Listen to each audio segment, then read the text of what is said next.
Hello everyone, welcome to my YouTube channel. तो जैसे कि हमारा आज का टास्क था एसबीआई पीओ प्रीलिम्स और आईबीपीएस पीओ प्रीलिम्स का मॉक टेस्ट लगाना है।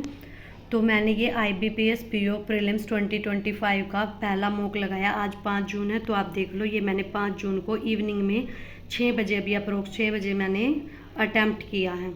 तो मेरा स्कोर आया है 59 आउट ऑफ 100 और मेरी परसेंटाइल आई है 92.6। तो मैं आपको बताऊंगी कि मैं कैसे एनालिसिस करती हूँ और आप भी देख सकते हो कि मैं कैसे मॉक्स लगाती हूँ और कैसे एनालिसिस करती हूँ। ये मैंने अड्डा 24/7 का मॉक लगाया है, फर्स्ट मॉक 2025 का।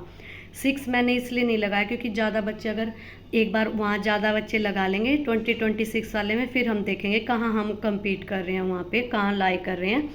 तो यहाँ मैंने 2025 का लगाया जिसमें 32,000 लोग ये मॉक लगा चुके हैं, तो जिसमें मेरा स्कोर 2000 में है और 92 मेरी परसेंटाइल आई है। तो मैं अपने इंडिविजुअल स्कोर आपको दिखा देती हूँ। रीजनिंग में मेरा जो स्कोर आए हैं वो 35 आए हैं, इंग्लिश में मेरे स्कोर आए हैं वो 8 आए हैं, और क्वांट में मेरा जो स्कोर आया है वो 16 आया है आउट ऑफ 30। तो क्वांट में मेरी परसेंटाइल 90 है, इंग्लिश में मेरी परसेंटाइल 62 है। मतलब इंग्लिश में मुझे बहुत ज़्यादा इम्प्रूवमेंट की ज़रूरत है, मुझसे बहुत ज़्यादा लोग आगे हैं। और रीजनिंग में मेरी परसेंटाइल है 95 परसेंटाइल। तो रीजनिंग मेरा ठीक है, क्वांट भी मेरा ठीक है क्योंकि 90 परसेंटाइल तक पहुंच रही हूँ मैं। बस इंग्लिश मेरी वो है कि मुझे 90 परसेंटाइल तक पहुंचना है। तो मैं कैसे एनालिसिस करती हूँ मॉक का, वो आओ मैं आपको बता देती हूँ कैसे करती हूँ मैं एनालिसिस। सबसे पहले हमारे ये क्वांट रीजनिंग सेक्शन खुला था।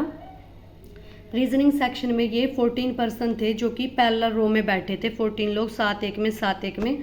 तो ये मैंने स्किप कर दिया था क्योंकि मैंने ये देख लिया था कि 14 लोगों को बैठाना है तो टाइम टेकिंग होगी, थोड़ा सा टाइम मुझे लग जाएगा बनाने में, इसलिए मैं स्किप करके नेक्स्ट पजल पे चली गई थी। तो ये नेक्स्ट पजल थी हमारी जिसमें 6 फ्लोर थे और अलग अलग फ्रूट्स पसंद कर रहे थे। तो ये मैंने अटैम्प्ट कर दी। इसमें मैंने लिए हैं 3 मिनट 35 सेकेंड, मतलब ऑन एन एवरेज जो एक एवरेज स्टूडेंट ले रहा है मैं उतना ही टाइम मैंने भी इसमें लिया है। तो ये मेरा अटैम्प्ट हो गया था। उसके बाद देखो मैं ऐसे देखती हूँ अपना टाइमर। अगले क्वेश्चन में मैंने इसमें लिया है 16 सेकेंड, उससे अगले क्वेश्चन में 17 सेकेंड, 14 सेकेंड, 8 सेकेंड्स। उसके बाद ये एक हमारी ऑर्डर कंपैरिजन वाली पजल थी, सीटिंग सी थी ऑर्डर कंपैरिजन, जिसमें कि 6 लोगों को बैठाना था, बड़े छोटे इस टाइप से। ये इजी थी, ये 1 गो में मेरी बन गई।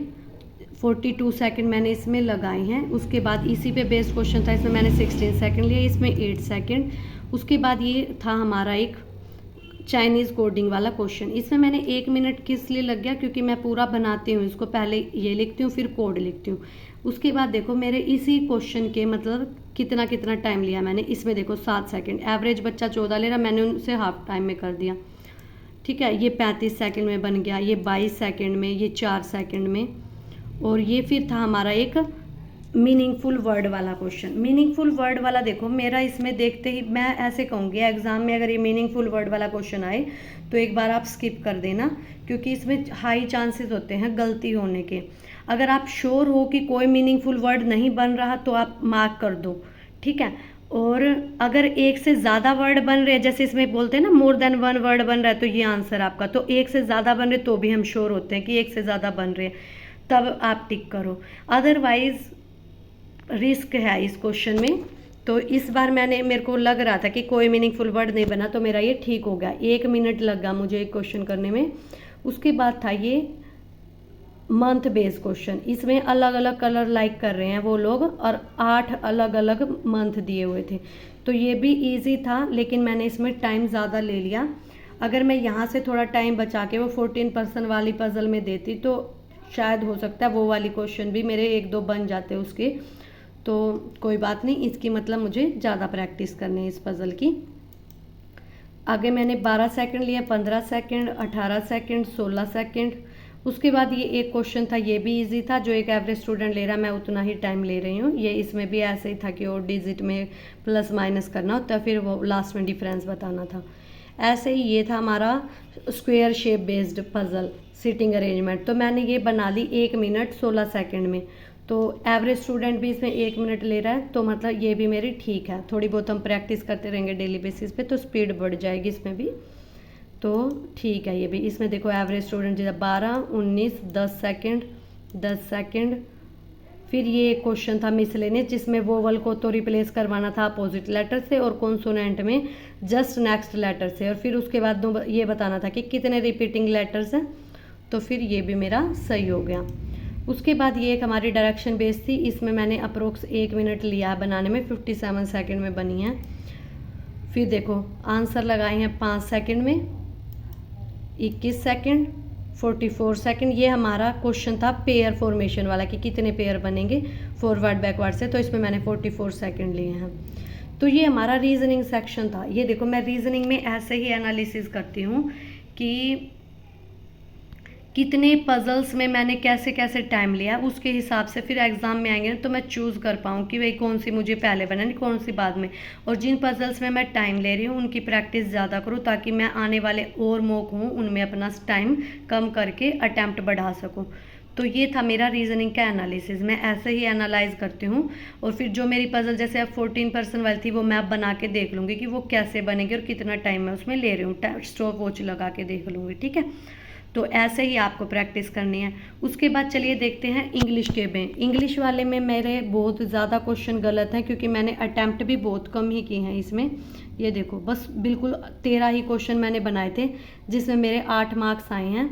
और मेरा ये यहाँ पे एरर थी, करेक्ट पूछा था एक में, फिर इसमें इनकरेक्ट पूछी थी, इसमें भी इनकरेक्ट पूछा था तो मेरा ये गलत हो गया। इसमें ये पैराजंबल था, पैराजंबल भी मेरा गलत हो गया। पैराजंबल में मुझे नहीं आता था कि क्या होगा, तो मैं इसकी क्लासेस से करूँगी इनको दोबारा से क्योंकि मुझे दिख रहा है ये वीक है मेरा। फिर ये AI बेस्ड एक हमारा RC था, इसमें भी मेरे इतने ज़्यादा बने नहीं, 1-2 क्वेश्चन ही मैंने वो सिनोनिम एंटोनिम वाला बनाया है। उसके बाद ये मैच द कॉलम था, ये भी मैंने बनाए, मैच द कॉलम मेरे बने, बट टाइम देखो 1 से 1.5 मिनट मैंने दोनों इसमें ले लिया। ठीक है, फिर ये क्लोज टेस्ट था, क्लोज टेस्ट भी मेरा अच्छे से नहीं बन पाया तो ये भी मेरे इसमें भी गलत हो गए। उसके बाद ये कुछ एक ऐसे होते हैं ना कि इनकी जगह पे क्या लगाएं हम, कौन सा वर्ड लगाएं जो इनको ग्रामेटिकली करेक्ट कर दे, तो ये वैसा क्वेश्चन था। तो ये बन गया था मेरा, सही बना था, 18 सेकंड में ये बन गया था। उसके बाद इसमें मैंने अप्रोक्स 1 मिनट लिया है, ये बनाया मैंने लेकिन स्लो था। फिर उसके बाद ये भी मैंने बनाया, नहीं ये मैंने स्किप कर दिया था, 63 क्वेश्चन देखो मैंने स्किप कर दिया था, ये मुझे नहीं पता था इसका क्या मीनिंग होता। ठीक है, उसके बाद यहाँ पे पैन आउट का मतलब ही मुझे नहीं पता था, इसकी जगह हम क्या लगाएं, आयरन आउट लगना था तो मैंने इसको स्किप कर दिया था। उसके बाद मैंने एक 65 क्वेश्चन अटैम्प्ट किया था जिसमें मैंने 31 सेकंड लिए हैं, तो ये वाला क्वेश्चन मेरा ठीक हो गया। तो ये था मेरा इंग्लिश का एनालिसिस। कल अब सैटरडे संडे है तो मैं इंग्लिश की क्लासेस पर ही ध्यान दूंगी जिसमें मैं रीडिंग बेस एरिया, मैंने देखा है कि मेरा रीडिंग वाला पोर्शन कुछ ज़्यादा ही मेरे को ऐसे लग रहा है क्योंकि क्लोज टेस्ट में भी मुझे समझ नहीं आ रहा था कि वोकैबलरी के मीनिंग के हिसाब से कि क्या लगाऊं क्या नहीं। RC में भी मेरे अटैम्प्ट नहीं हो रहे थे, बस मैं थोड़ी सी नोनिम एंटोनिम और 1-2 क्वेश्चन जो डायरेक्ट बन रहे थे वो ही बना पाई। तो ये मेरा ओवरऑल ऐसे था। और मैच द कॉलम भी मुझे देखने ही पड़ेंगे क्योंकि मैं बना पा रही हूँ, बट टाइम कैसे रिड्यूस करना है वो प्रैक्टिस से होगा, तो वो भी मैं प्रैक्टिस कर लूँगी। ठीक है, उसके बाद चलते हैं क्वांट में। क्वांट में सबसे पहले खुलते ही हमारी अप्रोक्सीमेशन थी जिसमें मैंने लिए 33 सेकेंड, सेकेंड में लिए मैंने 17 सेकेंड, 21 सेकेंड, 30 सेकेंड और 10 सेकेंड, मतलब अप्रोक्सीमेशन ईजी थी। रोंग नंबर सीरीज आई तो रोंग नंबर सीरीज मैं हमेशा लास्ट में करती हूँ, इसलिए मैंने ये स्किप कर दी थी। 1 गो में अगर मुझे पैटर्न समझ आ जाए तो मैं बना देती हूँ, अदरवाइज मैं स्किप कर देती हूँ। ठीक है, ये हमारे 5 क्वेश्चन थे। सिर्फ इसका पैटर्न मुझे देखते ही बन रहा था क्योंकि मैंने यहाँ से पकड़ लिया था कि 18 छिक्का 6 गुना, 5 गुना और 4 गुना, तो मैं यहाँ से पकड़ पाई थी। फिर 3 गुना और 2 गुना, यानी कि यहाँ एरर था, तो ये मैंने 16 सेकंड में मेरे पकड़ में आ गया था, तो मैंने ये करके और मैं आगे लग गई इसके निशान लगा के। उसके बाद ये देखो, ये एक थोड़ी सी टेबल बेस हमारी वो थी DI, इसमें मुझे टाइम लगा बनाने में क्योंकि ये कैलकुलेटिव थी बिल्कुल। मैंने यही बनाई क्योंकि वो जो 2 और DI थी ना, एक DI थी लाइन ग्राफ थी और एक थी कैसलेट, तो इन दोनों में से मुझे इसका डेटा तो समझ आ गया था कि कैसे बनाना, बट ये कैलकुलेटिव थी तो भी मेरे को यही करना पड़ा क्योंकि मेरे पास टाइम था मॉक में, तो मैंने अर्थमेटिक के बाद यही अटैम्प्ट की। इसलिए मुझे इनके हर क्वेश्चन में देखो 1 minute 48 second, 42 second, 22 second, 58 second, ऐसे। ये अर्थमेटिक में मुझे कम टाइम लगा है। ये देखो अर्थमेटिक का ये हमारा एज का क्वेश्चन था, इसमें मैंने लिए हैं 36 सेकंड। उसके बाद ये था एक ट्रेन वाला क्वेश्चन, इसमें मैंने 1 मिनट ले लिया अप्रोक्स, मतलब मुझे ट्रेन वाली थोड़ी प्रैक्टिस करनी पड़ेगी और स्पीड बढ़ानी पड़ेगी। ये था प्रॉफिट एंड लॉस बेस, ये मैंने स्किप कर दिया क्योंकि मुझे नहीं पता लग रहा था कि मैं ये कैसे बनाऊं, तो मैंने स्किप ही कर दिया। उसके बाद ऐसे होता है ना कि भाई हम क्वेश्चन करते हैं और हमें किसी चीज़ की प्रैक्टिस हो तो हमें लगता है ये बनेगा। सेम यही चीज़ मुझे इस क्वेश्चन में लगी, मेंसुरेशन में 1 मिनट 20 सेकंड देने के बाद मुझे पता लगा कि ये नहीं बना मेरा, फिर मुझे ये स्किप ही करना पड़ा। ठीक है, तो आपको भी ये मिस्टेक हो सकती है कि एग्ज़ाम में आप स्ट्रक हो जाओ, तो पहले ही पूरे क्वेश्चन को देख लो कि कहीं मैं अटक ना जाऊँ, आगे जब समझ आए तो ही स्टार्ट करो, अदरवाइज़ आगे बढ़ जाओ। उसके बाद ऐसे ही मेरा ये मिक्सचर का क्वेश्चन था, इसमें मैंने 42 सेकंड लिए हैं। और ये था एक टाइम एंड वर्क का क्वेश्चन, इसमें मेरा ये बन गया, बट मैंने टाइम देखो कितना लिया, 1 मिनट 14 सेकंड, मतलब बन रहा है मेरा अर्थमेटिक, बट मैं टाइम ज़्यादा ले रही हूँ। उसके बाद ये SICI का क्वेश्चन था, ये भी मेरा बन गया था, 56 सेकंड लिए मैंने इसमें, अप्रोक्स 1 मिनट। ऐसे ही ये क्वेश्चन था, इसमें भी मेरे इसलिए ज़्यादा टाइम लग गया क्योंकि जो ये मैंने काटने में मिस्टेक कर दी थी, वरना ये मेरा विदिन 1 मिनट या उससे भी कम टाइम में बन जाता, बट मैंने यहाँ काटने में मिस्टेक कर दी। ये 3800 था तो ए के 2000 थे ना, तो काटने से यहाँ पे डायरेक्ट बन रहा था। ठीक है, यानी कि 20 से कटता और फिर क्रॉस मल्टीप्लाई करके डायरेक्ट बन जाता, लेकिन मैंने यहाँ पे ऐसे ही मेरी कैलकुलेशन में टाइम लग गया मुझे। उसके बाद ये एक बोर्ड का क्वेश्चन था, ये भी मेरा बन गया 45 सेकंड में। उसके बाद ये एवरेज का क्वेश्चन था, ये भी मेरा 41 सेकंड में बना है। हाँ, ये देखो ये कैसलेट मैंने बन सकती थी, बट मुझे लगा कि भाई पहले मुझे वो कर लूँ, मेरे को ईजी लगा टेबल बन जाएगी या नहीं, फिर लेकिन टाइम लगा, लेकिन ये एग्ज़ाम में मतलब पहले ये करने का था। ठीक है, तो ये भी हमें सिलेक्शन करना है कि हमें कौन सा क्वेश्चन पहले या बाद में करना है, देख के ही पता लगेगा। हाँ, और एक ही लाइन ग्राफ थी, मुझे ऐसे लग रहा था 96 to 100, ये देखो 96 to 100 यही वाले क्वेश्चन थे, ये पूरी लाइन ग्राफ। ठीक है, 96 to 100, तो ये लाइन ग्राफ में भी बन जाता है, ये 2 ईयर दिए हुए थे, बट मैं इस लाइन को अंडरस्टैंड नहीं कर पाई। 1/4 of total number of appliances sold by the store in that year, तो इसकी वजह से मुझे वो टेबल वाली जो कैलकुलेटिव DI थी ना, वो करनी पड़ी। अर्थमेटिक करके मैं उसको पे शिफ्ट हो गई थी, जिससे मेरा अटैम्प्ट कम हो गए।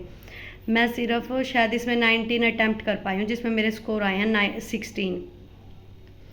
मतलब अगर मैं सही पिक करती ना, जैसे कैसलेट पिक कर लेती उसकी जगह, और ये मुझे समझ आ जाती, तो इसके क्वेश्चन थोड़े से ईजी थे उसके कंपैरिजन में, क्योंकि देखो इसमें इन्होंने डायरेक्ट पूछा था 2023 में सी जो है वो टोटल अप्लायंसेस डे इन 2024 में कितना है, मतलब सिंपल इजी क्वेश्चन थे, 1 लाइनर टाइप से। तो ये इसमें इतनी कैलकुलेशन नहीं होती, बट मुझे नहीं पता था कि ये कैसे होगा 1/4 ऑफ, तो इस वजह से मुझे इसमें टाइम लग गया। तो मेरा आज का यही एनालिसिस है कि मैं अभी इन दोनों DI को और जो बचे हुए अर्थमेटिक के क्वेश्चन थे जो मैंने स्किप किए थे, या फिर रॉन्ग नंबर सीरीज़ के जो क्वेश्चन मैंने स्किप किए थे, उनको मैं देखूंगी कि कैसे बनेंगे, क्या उनकी अप्रोच है। तो ऐसे ही मैं एनालिसिस करती हूँ। आप भी इस मॉक टेस्ट को लगाना और अपना स्कोर जो है वो कमेंट सेक्शन में मेंशन कर देना, ठीक है। और इससे रिगार्डिंग अगर आपको मॉक टेस्ट से रिलेटेड कोई भी कुछ भी पूछना हो, ठीक है, तो आप मुझे पूछ सकते हो कि कैसे हमें। और एनालिसिस का मैंने आपको बता दिया कि एनालिसिस में ऐसे ही करती हूँ, टाइमर देखती हूँ और फिर उसके बाद ये देखती हूँ कि मैंने क्या मिस्टेक की, और फिर मॉक बंद होने के बाद मैं उनको थोड़ा सा अपने आप सोल्व करके देखती हूँ। जैसे ये DI है, मैं खुद सोल्व करके देखूँगी। और इंग्लिश का तो आपको दिख ही गया, कल की टू डू लिस्ट में मैं इंग्लिश का ही करने वाली हूँ, क्लासेस जो भी होंगी। तो आज के लिए बस इतना है गाइज। होप सो आपको ये वीडियो अच्छी लगी होगी। अगर अच्छी लगी हो तो वीडियो को लाइक कर देना, चैनल को सब्सक्राइब कर लेना, ताकि आने वाली जितनी भी वीडियो हैं उनकी नोटिफिकेशन आपको मिल जाए, ठीक है। आप मॉक टेस्ट भी लगाते रहो, क्योंकि हम टॉपिक हमें आते हैं, बट हम प्रैक्टिस करते ना तो हम समझ नहीं पाते टाइमर के साथ कि कितने अटैम्प्ट। और जैसे टाइमर के साथ हम पूरे 30 क्वेश्चन कैसे बनेंगे, एटलीस्ट 25 तो अटैम्प्ट करने ही पड़ेंगे हमें अच्छा स्कोर करने के लिए मैथ में, ठीक है। तो आज के लिए बस इतना ही, मिलते हैं कल एक नई टू डू लिस्ट। हाँ, और टू डू लिस्ट भी मैं डेली अपने इसी चैनल पर दे रही हूँ आपको, आप डेली टू डू लिस्ट भी देख सकते हो। Day 1 से आप फॉलो कर सकते हो कि मैं कैसे प्री और मेंस को साथ लेके स्टडी कर रही हूँ। आप भी वैसे ही कर सकते हो।